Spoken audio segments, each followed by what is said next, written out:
little stool here in case I'm not tall enough. Hello, and welcome to our service. We are the Rogue Valley Unitarian Universalist Fellowship in Ashland, Oregon. We call ourselves ROOF. I'm the Reverend Allison Duran Sutherland, and I've been a part of the ROOF community for more than a decade.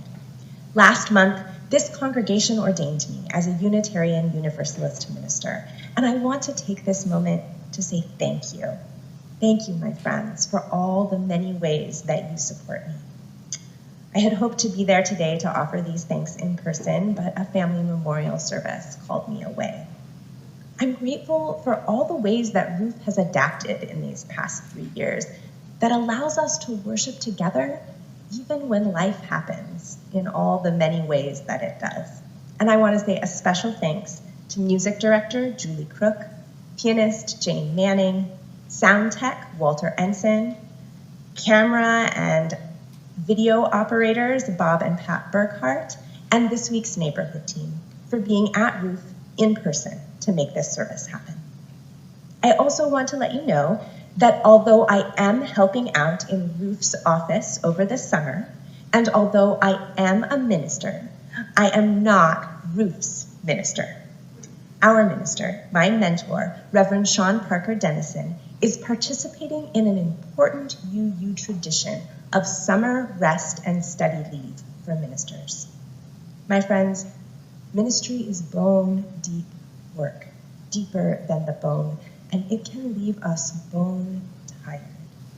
I am so grateful that Reverend Sean is able to take this time to rest and recharge his batteries for whatever is coming next. Let's take this moment to send Reverend Sean a little bit of love for right now, even as we look forward to seeing him back in the pulpit in August. Thank you. We are so happy to welcome you to our service this morning, both in person and online. And we invite you to join us in our mission of embracing diversity, empowering connection, and engaging in the work. If you are a newcomer, we also invite you to sign up for our mailing list on rvuuf.org. You will receive a weekly email where you can learn about all the great things going on at Ruth. We are so glad to have you with us for this service, which will be a little different as we share today in the Sunday worship from last week's annual gathering of Unitarian Universalists, General Assembly, or GA, which happened in Pittsburgh, Pennsylvania, and also online. I want to encourage you to sing along to the songs that you hear and to open your hearts to the breadth of our larger denomination from which this powerful worship service draws. Before we turn to our General Assembly worship, let's first participate in a Ruth ritual, the first Sunday offering for the Ashland Emergency Food Bank, or Ashland EFB. We invite those online to visit ashlandefb.org/donations and click the yellow donate button to make a gift online. Those gathered in the sanctuary are now invited to bring your gifts of food or money for the Ashland Emergency Food Bank forward while Jane plays, and then we'll settle in for our General Assembly worship.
Good morning, Unitarian Universalists, and all who are gathered here in person on the banks of the Allegheny River in Pittsburgh, those who may be live streaming from across the continent and even the world, as well as those who may be viewing this service later on demand. We are delighted that you have chosen to be together in community this morning with one another and with us. Here at General Assembly this year, we have committed to a practice of visual accessibility introductions, letting everyone, however they might access our service, have the information they need in order to know who is before them in this time together to that end. I am Reverend Nancy McDonald-Ladd, a 40-something white female-identifying brunette with she/her pronouns, wearing a beige and black look that complements Manisha's without being matchy-matchy. Because yes, we planned it that way. And I'm the Reverend Manish Mishra-Marzetti. My pronouns are he, him, his. I am brown-skinned Indian American, middle-aged Gen Xer, wearing a traditional Indian South Asian formal wear. I am also a returning hometown boy, one who grew up just 15 minutes or so from here in Squirrel Hill. I am honored and filled with joy to be one of your service leaders this morning. If you are with us this morning and are from the greater Pittsburgh region, can I invite you to make some noise, please?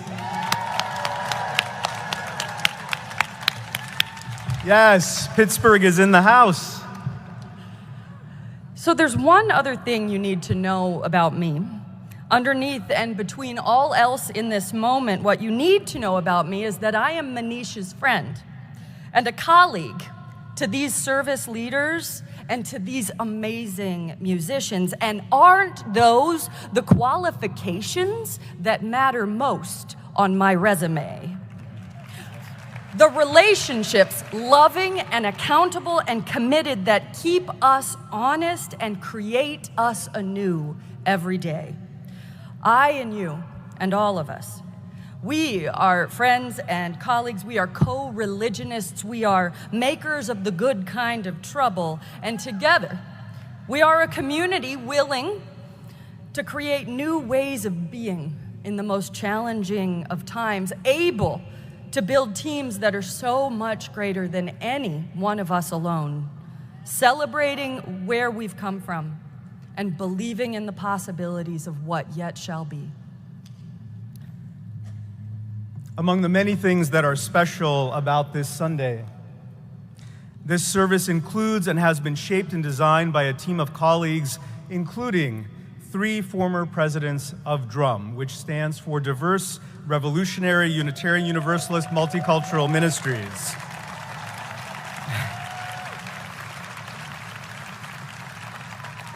DRUM is our Continental Unitarian Universalist, Black, Indigenous, People of Color, BIPOC organization, a vital institution that has provided social support, skills-building opportunities, and much-needed community to BIPOC Unitarian Universalists for decades. We have a General Assembly first today. Never before have 3 former DRUM presidents been together in a GA Sunday service.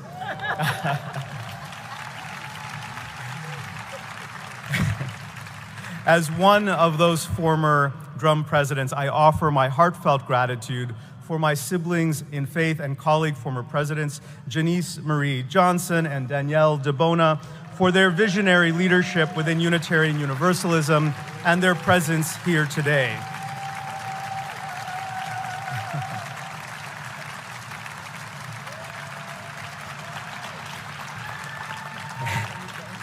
If you are a member of DRUM, if you're out here and are a member or a friend of DRUM and you are here in person with us or at home, would you take a moment to make yourself known in body or spirit as we honor you and the fact that your presence in Unitarian Universalism as a BIPOC individual matters.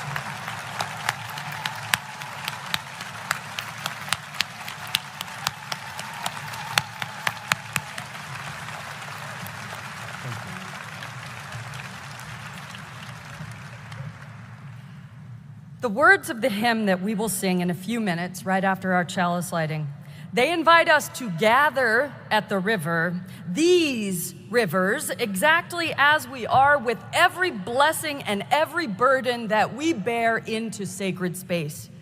Come, you who have collaborated for an age and wonder where it all is headed. Come, all you who arrived in this place this week, eagerly waiting to find your people and get about the work. Come, you who have served and will serve in the vineyards that bear rich fruit to nurture the generations to come. Come, friends and companions, to look for what it is we are willing to do and who it is we are willing to be together. We are gathered for worship.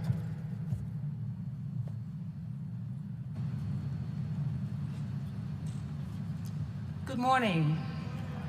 I'm Janice Marie Johnson. Ooh. All right. I am a dark-skinned elder, a woman of African descent from the Caribbean. I have a short gray fro. I use she and her pronouns.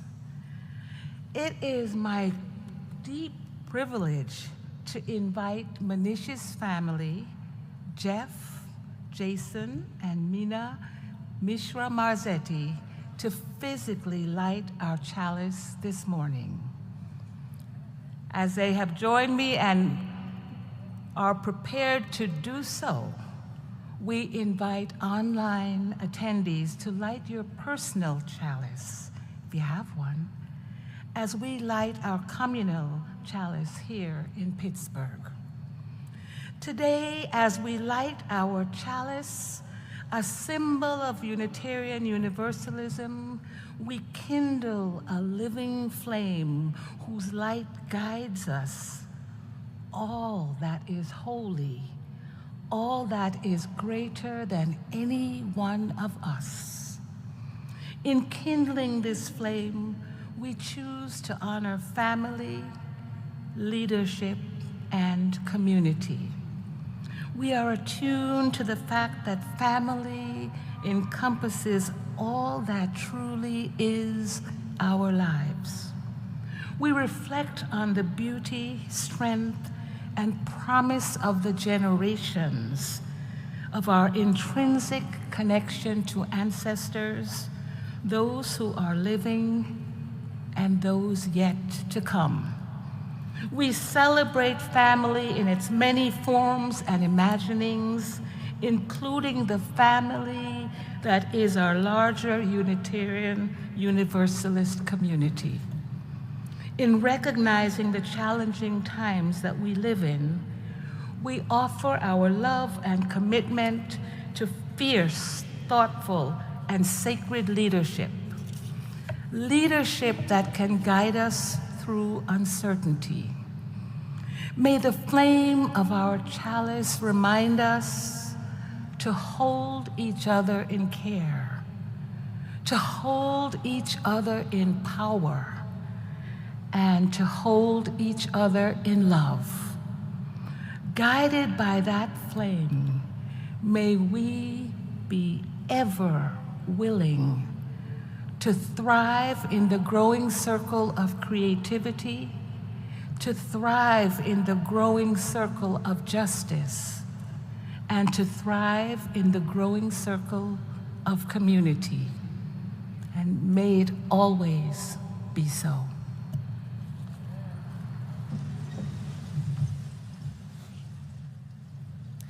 Gathering at Three Rivers, the confluence of many currents, here we are today. The past few years for us Unitarian Universalists, and truly for all of us of whatever background and identities, have been challenging to say the least. We have navigated health-related uncertainties. We have witnessed the health of this nation also at risk at the hands of demagogues. We have witnessed war and genocide, and climate-induced hurricanes, floods, and fires here in the United States. Economic uncertainty in these times has become a steadfast friend. First, the danger of a lockdown-induced recession, and then the risk of spiraling inflation. And if the state of our wider world weren't enough to make us anxious, the day-to-day realities in our local congregations might be making us so. Several years into this pandemic, some professional staff and lay leaders are feeling exhaustion from the nonstop pace of reinventing what congregational life needs to look like. Some religious professionals have retired and left their calling. Others have been pushed out as the strife and discord of the wider world have found at times expression amongst us. Some religious education programs have lost kids and teens. Some of our adult congregants have died or relocated to new cities and towns, or simply discovered over the course of the pandemic that they desire a different weekend routine. In parallel, high inflation has meant that what was previously affordable in our Unitarian Universalist communities might no longer be. We are living in a world that is vastly different from the one we knew just a few years ago. A world that has required change and adjustment for many of our Unitarian Universalist congregations. In faithful service to all that this new and different time needs, we Unitarian Universalists are learning to live with anxiety, at times, maybe even fear, that the continuing presence of uncertainty and change can evoke. I now invite us to take a moment and hold in our hearts what the changes and uncertainties of the past few years have meant for you personally, for each of us. Would you join me in that?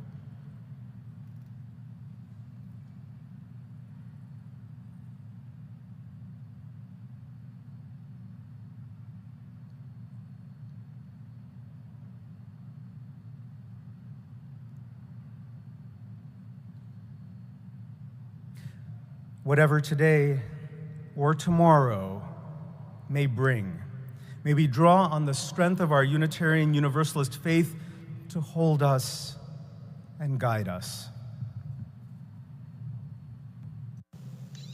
Each week, we take an offering to support the mission and the work of our congregation. Since the pandemic, your generosity has been nearly the only source of financial support for the programs, services, outreach, and staffing of our congregation. Your giving is immediately put to work, putting our values and principles into action in our community and beyond. If you are joining us online, you can mail your gift to 87 4th Street, Ashland, Oregon, 97520. To give online, go to tinyurl.com/roofoffering and follow the instructions there. To give by text, simply text $$ and the amount you'd like to donate to 541-229-4229. If you need support, please contact us using the form on roof.org. We will do our best to help. For these gifts and all the gifts you bring to our community and to the world, thank you. You'll see on the screen information about giving to the General Assembly Special Collection. And if you're so moved to make an extra gift today, you can follow those instructions too. The ushers will now collect the offering in the Great Hall as the offertory music plays.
That was stunning. Thank you very much.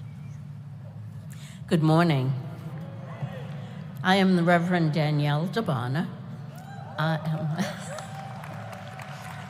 I am a short, older woman. I have very gray, short hair. cat eye glasses that are silverish blue. I use she, her pronouns. And I live on the land of my people, the Wampanoag Indians. I invite you now to join me with your hearts and mind in the spirit of prayer. Spirit of life, swirl around us today as we gather in worship and prayer. Let us feel your spirit and our spirit. Remind us that we will never be alone as we venture into these new times, new work, changes that we cannot imagine, new people who will bring challenges and joys. The times are indeed a-changin', and here we are, gathered in the midst of such eddies and currents. We recognize that our communities look and feel different than they did just a few years ago. Some who were beloved to us are no longer in community with us. Some have died, some have moved away, and some have moved on. There is a loss in that. We recognize and hold that grief together in this space, in community. we recognize that many of our local congregations have been struggling with uncertainty in the midst of these changes. What does the future hold for our Unitarian Universalist congregations as we configure and adjust to the realities of our day? There has been anxiety and fear among us, and we also hold that with us together here in this space, in this community. And yet, our hearts know that the strength of our collective potential, the potential of Unitarian Universalism, is greater than any uncertainty we may encounter. We are still here. We who have navigated the changes and losses. We who have stayed at the table. We who have galvanized love and creativity into service to reimagining our congregations. Our solidarity, our passion, and our commitment to our collective strength. It is here among us, guiding us, anchoring us. Our love for this faith and for each other is what holds us at the table. Spirit of love, Spirit of life, great mystery, great spirit, all that is greater than any one of us. Help us remember the certainty that we are stronger, wiser, more grounded together in community, that we can always achieve more with others than any of us can achieve alone. And through that togetherness, we can become the people that our times need us to be. May we continue to choose one another, choose the power and strength of community as often as we may need to. Amen.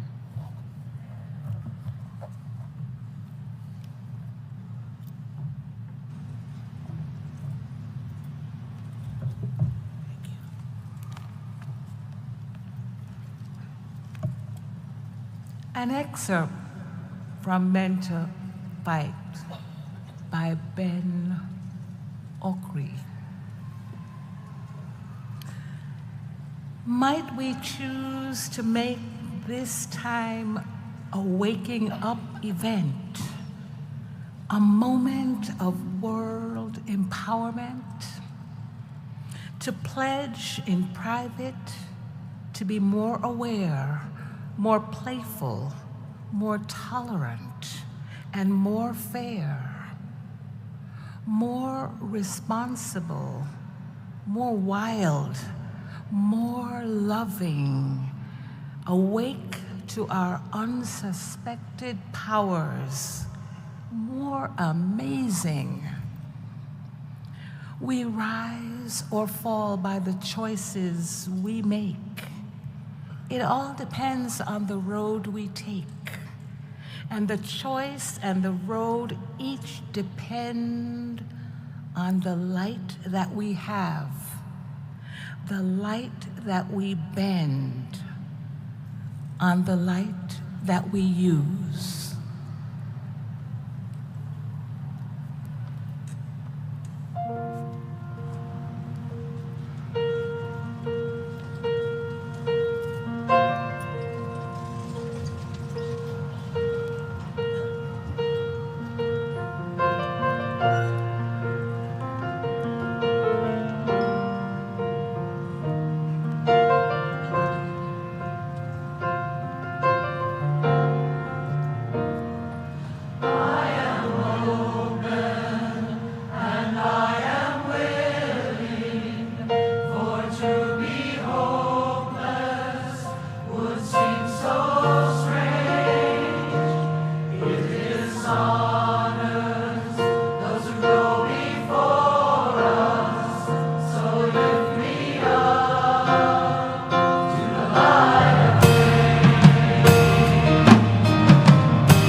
So beautiful. Holly Nears, I Am Willing. Thank you, GA Choir. Thank you, our musicians, most especially our soloist, Amy Brabson. Thank you.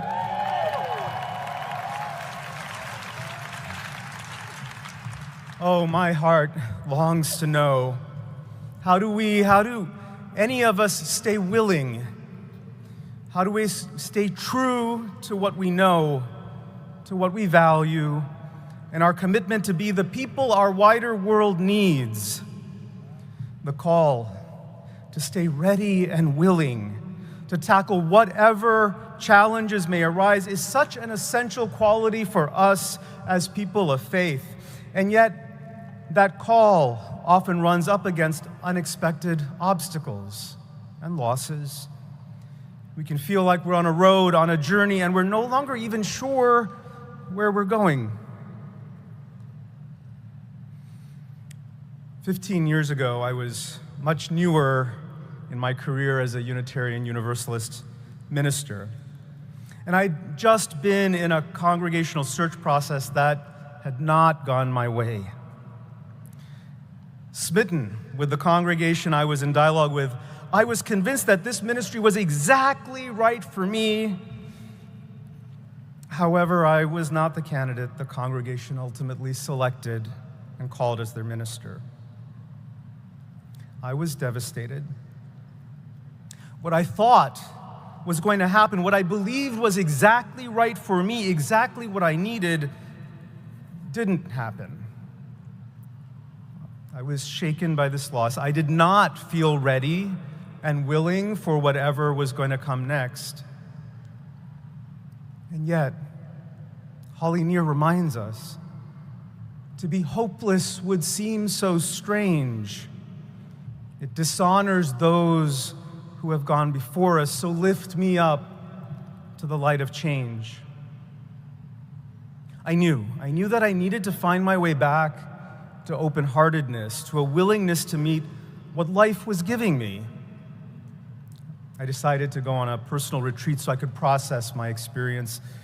The desert is a deeply spiritual and healing space for me, and southern Utah is a place that I have gone to again and again for such grounding and healing. There, I did this very Hindu thing that I wasn't even consciously aware I was doing. In traditional Hinduism, when personal needs are great, we often go to remote temples, ones that are often situated at the top of a mountain, for example. Such spiritual pilgrimages can include an arduous journey to the summit, to the temple, where we then pour our hearts out in anguish and prayer. Something about the physical journey itself allows for catharsis. At Zion National Park, I found the steepest, hardest climb, in this case, up the side of a plateau, and I began climbing it. The journey up that plateau that day was challenging, one of the hardest hikes I've done. But something in me knew I needed to do this, and so I pushed myself to reach the top. Once there, I was completely alone. I sat down, exhausted, and I wept. The grief wailed out of me with only the red rock cliffs to witness and receive my pain. I cried out my disappointment. I cried for the loss of possibility, of a possible future. Just as those tears started to settle, a new round of grief seized me. Something deeper still was lurking. This pain was even greater. Underneath the ego bruising of not getting the job I wanted, I just felt so lonely. I hadn't even been aware of how lonely I was. But this deeper pain began to surface. I became conscious of it, and as I did, I began to pray through my tears. Okay, universe, so there's more learning and growing I need to do. I get that, but amidst all this hard stuff I need to figure out, is it too much to hope for companionship? Is it too much to hope for closeness and intimacy, for the love of someone who could support me on this journey? Offered in solitude to all of nature, to the sky, to the red rocks, to the earth. The prayer I didn't even know I was holding just emerged. Amidst all that was hard, all that was challenging, amidst loss and disappointment, I didn't really need the job that wasn't mine to have. What I needed to stay open and willing, as Holly Near invites us, was love and support. Similar to my experience, the pandemic has pushed us all into experiences of things that were supposed to be and were not, or are not. In that there is grief and loss. Some of our Unitarian Universalist congregations are also experiencing pandemic-era losses and changes, losses in membership, losses in the attendance of children and teens, budgetary uncertainty, staffing cuts, and reconfigurations. If your congregation has been navigating currents such as these, you are not alone. You are not alone. How do we Unitarian Universalists remain open and willing to shine the light of our love, of our faith, in the midst of ongoing experiences of change, loss, and uncertainty? How do we do that as UUs?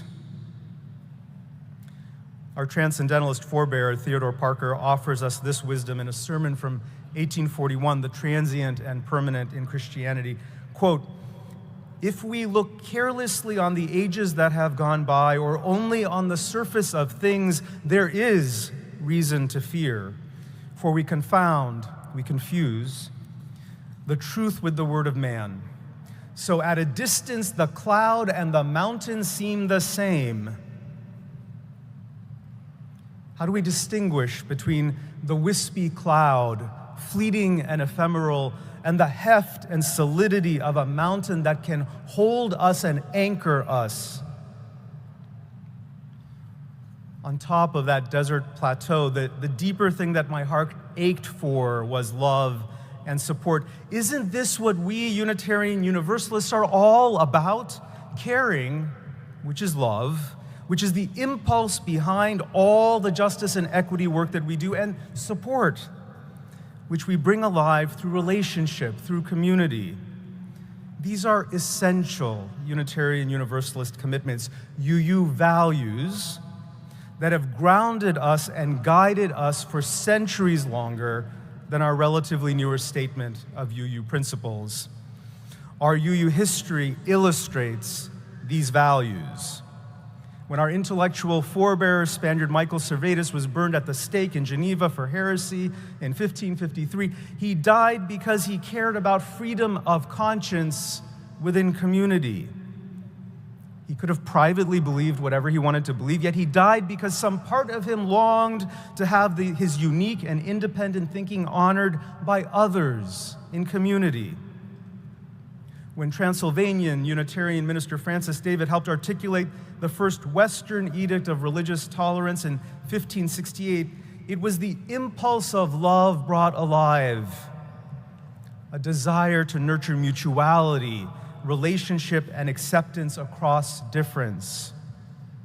When Henry David Thoreau sat in jail in Concord, Massachusetts in 1846 for refusing to pay taxes to a government that legitimized slavery and war, it was a love of our shared humanity that fueled his longing for equity and peace.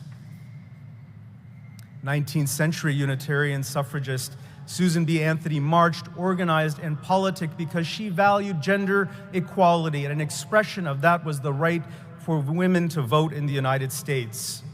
And in the early 20th century, Unitarian Frances Ellen Watkins Harper helped co-found the NAACP as an institutional expression of a value that remains core to us as Unitarian Universalists through this day, the value of racial equity. This anchoring in deep, heartfelt values and anchoring in love and community remains our Unitarian Universalist calling card. It is the ground of being from which we have been contemporary national leaders in justice-seeking movements such as those supporting reproductive justice, marriage equality, migrant rights, and trans equality, to name just a few. Reflected in these commitments are our passion for, our collective commitment to the dignity and unique experience of every person, people who are already among us, people who are dear to us, people who we know in community.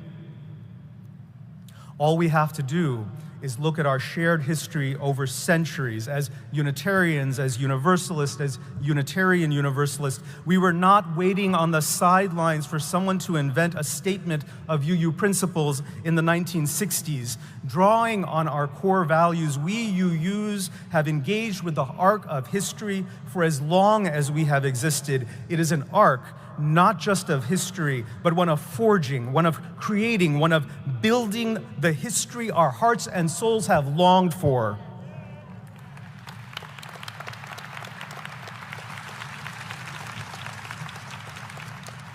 Pauline invites us to honor those who have gone before us, our UU forebears. We honor them by honoring the values that their lives illumined. For not doing so, to be adrift or lost amidst the needs of the world, to be hopeless would be so strange. Our reading this morning by Nigerian poet Ben Okri also invites us to ponder whether the time we are in might be a waking up event. a waking up to who we really are, to the light, to the fire, the flame within us. That light, that flame is given life week after week in our Unitarian Universalist congregations. This is where our values are made tangible at the local level, in community. I have one last story to share about a former congregant of mine. Her name is Debbie. I'm sharing her story, our story, with her permission. Over a decade ago, Debbie attended a Unitarian Universalist congregation for the very first time. Sunday services in that community included a time during which congregants could share their joys and sorrows, a brief sharing of personal celebrations or hardships in front of the community.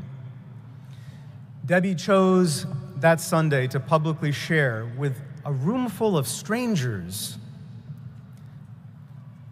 that she had lost her job, that she had a special needs teenage daughter, and that she was on the verge of homelessness. With tears in her eyes, she told us that she had turned to every resource and local agency that she could think of, and while help was coming, she didn't know where lunch or dinner were going to come from later that day. As she wept and sat back down, she asked the community to hold her and her daughter in their hearts. To be hopeless would seem so strange. Yet how does one stay open and willing when you don't know where your next meal is coming from? Following the Sunday service, Debbie stayed for the congregation's coffee hour. I watched from a distance as congregant after congregant came up to her, offered her kindness, moral support, and in some cases, money. Over and over again, community members made sure Debbie and her daughter had what they needed for that day and for the days ahead. I could see how moved Debbie was by this, these spontaneous expressions of love, caring, and generosity left me feeling so proud to be a Unitarian Universalist minister that day. I followed up with Debbie in the week ahead and was able to offer financial support more officially from the congregation's ministerial discretionary fund. And what happened next was a beautiful thing to behold. In the months and in the years that followed, Debbie and her daughter joined that Unitarian Universalist community. Her daughter became a volunteer in the congregation's nursery, taking care of the community's babies and toddlers. Debbie found a job and enrolled in an academic program to become a clinical psychologist, a goal which she achieved. She specialized in supporting the mental health of gay, lesbian, bi, queer, and trans people. Debbie went on to establish her own independent clinical practice, and that practice has now become a training site for future clinical psychologists. In a recent conversation, Debbie shared with me that on that fateful Sunday, the first time she was ever in one of our communities, she says, quote, "Unitarian Universalism saved my life." And truly, it's done more than that. It has empowered Debbie in returning the care and support that was offered to her back out to the world many times over.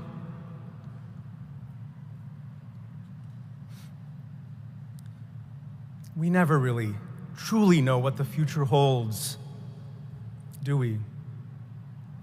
But we can allow the anxiety that accompanies uncertainty to be a catalyst, to be a waking up event, an event in which we remember and ground ourselves in who we truly are, in what our deepest commitments are. We are a people devoted to religious liberty, to justice, equity, and individual and collective healing and growth. We are a people of courage. We Unitarian Universalists are a people who have always been open and willing to rise up and meet the needs of the times we are in For to be hopeless would seem so strange. It dishonors those who have gone before us. And so we lift ourselves up to the light of change. The world may buffet us with uncertainty, yes, with pandemics, climate devastation, civic and social strife, and on. The list is long, and we know it. Yet grounded in the strength of our bonds with one another, there are no challenges, no obstacles that will keep us from shining our Unitarian Universalist flame, the light of our love, from the highest mountains, announcing to all that we are here, waiting to welcome others, you who may need us, you who may be longing for us, you who may never even have heard of us before today. Our love for one another and for the wider world is the beacon that has always guided this band of beloveds in the mighty and improbable work of bending the very arc of history. Remember how often we as a movement have succeeded in doing just that. Don't forget who you are. Don't forget who we are collectively. Trust the goodness, the light inside you. That is how we become the people our world needs us to be. We are open, we are willing. May it always be so.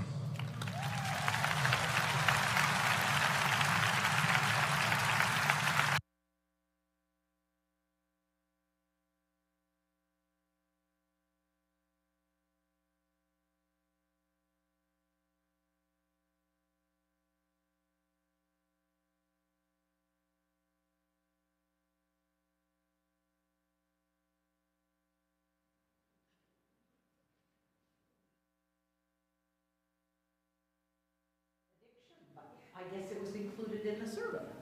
So, we'll watch this for just a second, and then I guess we'll just all sing together. How's that? In case you recognize it.